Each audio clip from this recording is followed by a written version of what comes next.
Hi guys, welcome to our channel. घर पे बचे हुए राइस के साथ हम बहुत कुछ बना सकते हैं, जैसे मसाला भात, टैमरिंड राइस, टमेटो राइस। आज देखते हैं उससे फ्राइड राइस कैसे बनाते हैं।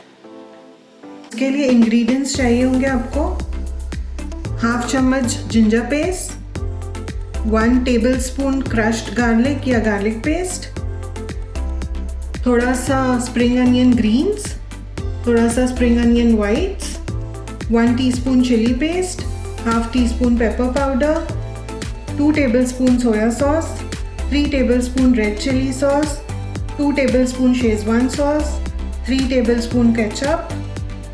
और आपको जो भी वेजिटेबल्स डालने हैं वो आप ले सकते हैं। मैंने यहाँ पे around 20 to 25 French beans slice किया है, एक छोटा कैप्सिकम स्लाइस किया है, एक मीडियम कैरेट स्लाइस किया है, क्वार्टर कैबेज स्लाइस किया है, और ये मेरे पास अराउंड 7 to 8 कप्स राइस बचा हुआ है। अगर आपको वेज बनाना है तो आप ये इंग्रेडिएंट से बना सकते हैं।